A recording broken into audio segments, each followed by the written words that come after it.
Shalom Aleichem. Ich heiße Shuli Elisheva und das sind die 10 höchsten Pfonnen zu nutzen dein Yiddish. Nummer 10. Hast du lieb zu essen? Du schreib deine Einkaufsschemas und Mahlzeitpläne auf Yiddish. Nummer 9. Hast du lieb zu genießen sich?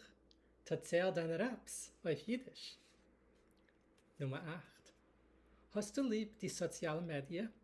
Ist nicht sehr auf Yiddish. Nummer 7.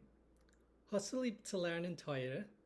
Ist lern die Parsche mit Jehoiasches jiddischen Übersetzung oder Mishnayos mit Petruschkas jiddischen Perisch. Nummer 6. Hast du lieb zu reden zu sich? To verwogen nicht reden oder tragen zu sich auf Yiddish. Nummer 5. Hast du lieb Kave? Verwogen nicht gucken Yid-Life Crisis, eine jiddische Komödieserie auf YouTube, beschassen trinken dein frühmorgendicke Kave. Nummer 4. Hast du einen Hund?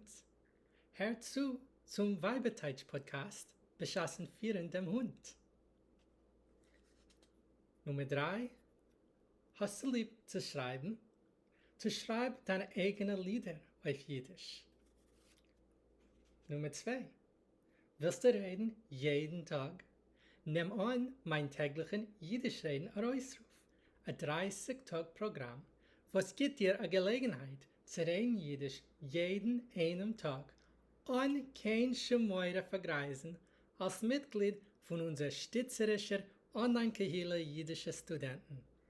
Für noch Informationen oder sich zu verschreiben, besuch mein Webort useyiddishwithshuli.com oder gib ein Quatsch auf den Link in der Beschreibung zu verschreiben sich auf eine umsister Zoom-Konsultation.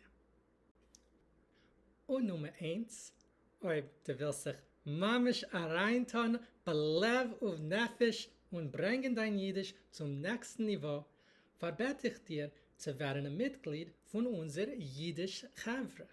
Was gibt dir Zutritt zum täglichen Ausruf, wöchentliche Schmuskreisen, wöchentliche Bakoichen-Sessions, Chavrusses, unsere WhatsApp-Gruppe und noch. Gib ein Quatsch auf den Link in der Beschreibung zu verschreiben sich auf eine umsister Zoom-Konsultation von noch Informationen und herumzuschmusen, sie das ist ein passendes Programm für dir. Ist Ort, hast du schon meine 10 höchste Ätzes vernetzen dein Yiddish. Was habe ich vergessen?